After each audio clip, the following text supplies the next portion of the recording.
Ishaq ibn Kundaj, or Kundajiq, was a Turkish military leader who played a prominent role in the turbulent politics of the Abbasid Caliphate in the late 9th century. Initially active in Lower Iraq in the early 870s, he came to be appointed governor of Mosul in 879. He ruled Mosul and much of the Jazira almost continuously until his death in 891, despite becoming involved in constant quarrels with local chieftains, as well as in the Abbasid government's rivalry with the Tulunids of Egypt. On his death he was succeeded by his son, Muhammad, but in 892 the Abbasid government under Caliph al-Mu'tadid reasserted its authority in the region, and Muhammad went to serve in the caliphal court. Life. Ishaq ibn Kundaj is first mentioned in the histories of al-Tabari and Ibn al-Athir in 873. During the Abbasid campaigns to suppress the Zanj rebellion, he was tasked with holding Basra against the Zanj rebels, and cutting off supplies to them. In 878, along with other senior Turkish generals, he secured from the regent al-Muwaffaq, the caliphate's de facto ruler, the recognition of the power and status as the main military leaders of the caliphate. Seizure of Mosul. With the power he had acquired in 879, he turned his gaze on Mosul in the Jazira, an area plagued by rivalries among the Arab tribal chiefs, chiefly the various Talibi leaders, who succeeded one another as rulers of Mosul, and an ongoing Kharijite rebellion. Ibn Kundaj succeeded in defeating the current ruler of Mosul, Ali ibn Dawood, and taking the city. To the local Arab tribes of Talib and Bakka, who had been accustomed to wide autonomy from the central government during the anarchy at Samarra. The appearance of Ibn Kundaj and his occupation of Mosul represented an unacceptable intrusion. Ibn Kundaj defeated one of them, Ishaq ibn Ayyub, and seized the latter's stronghold of Nisibis.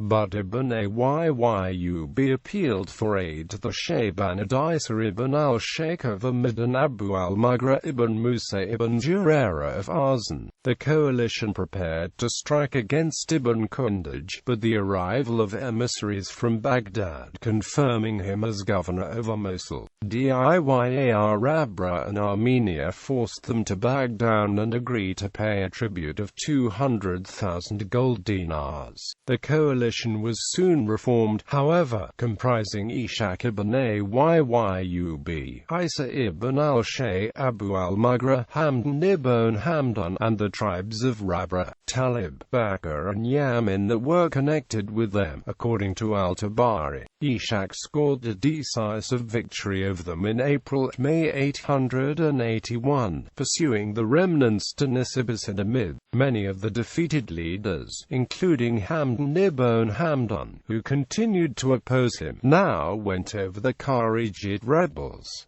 Arrest of al-Mu'tamid. In 882, the Caliph al-Mu'tamid tried to escape the control of his brother al-Muwaffaq and made contact with Ahmad ibn Tulun, the powerful Turkish general who controlled Egypt, Syria and parts of the southeastern Jazira as well. Although nominally recognizing Abbasid suzerainty, Ibn Tulun was an autonomous ruler and a rival to al-Muwaffaq. Trusting in Ibn Tulun's pledge of assistance, the Caliph, accompanied by a few trusted aides, left the capital Samarra and went to the Jazira, hoping from there to cross over into Tulunid territory. Ibn Kundaj, who had already received letters from al-Muwaffaq ordering the arrest of the Caliph and his followers, at first presented himself as sympathizing with the Caliph's plight and willing to aid them, but at an opportune moment seized the Caliph and his attendants, throwing the latter in chains. After reproaching the Caliph for abandoning his brother who was struggling to save the dynasty and the empire, he sent the caliphal party back to Samarra. Ibn Kundaj was greatly rewarded for this.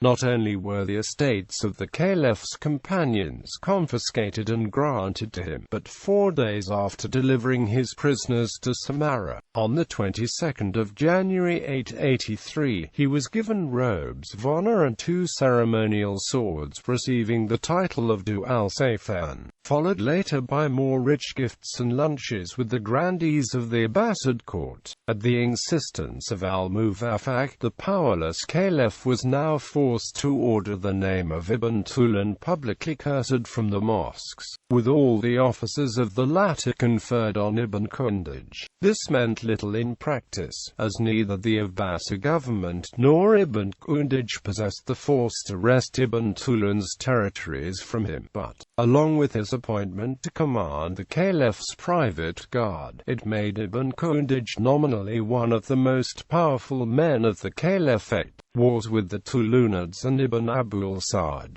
Ibn Tulun's death in 884 seemed to present an opportunity to capture some of his territories in Syria from his inexperienced son and heir, Qomaraway. Ibn Kundaj allied himself with another strongman, Ibn Abul-Saj, and received authorization and some troops from al-Muwaffaq. Ibn Kundaj clashed with the Tulunid governor of al-Raqqa in April 884, and soon after the Tulunid governor of Damascus defected, bringing with him Antioch, Aleppo and Hims. Qomaraway responded by sending troops to Syria, who soon succeeded in recovering the lost cities before both sides settled into winter quarters. In the spring, al-Muwaffaq's son, Abu Ahmad, arrived to take control. Ahmad and Ibn Kundaj defeated the Tulunids, who were driven back to Palestine, but Ahmad quarreled with Ibn Kundaj and Ibn Abul-Saj, who departed with the troops, and at the Battle of the Mills on the 6th of April, Qomaraway's general Sad al-Izar routed the Abbasid army. This signaled the end of the alliance between Ibn Kundaj and Ibn Abul-Saj. The latter now turned to Qomaraway and persuaded him to invade the Jazira. With Egyptian aid, Ibn Abul-Saj crossed the Euphrates, defeated Ibn Kundaj's forces in a number of battles in 886 to 887, and forced him to recognize Tulunid control. The entire Jazira now became a Tulunid province,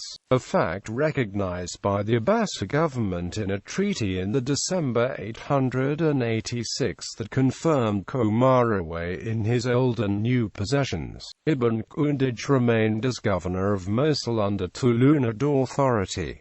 In 887 he tried to rebel but was defeated. Although he re-acknowledged Tulunid suzerainty, he was now stripped of Mosul in favor of Ibn Abul-Saj. Ibn Kundaj now concentrated his attentions on defeating his rival, and soon managed to secure the favor and support of Qomaraway. In 888 to 889, it was Ibn Kundaj who, at the head of a Tulunid army, defeated and ousted Ibn Abul-Saj, who fled to al-Muwaffaq. Ibn Kundaj now returned to his old post at Mosul, which he kept until his death in 891.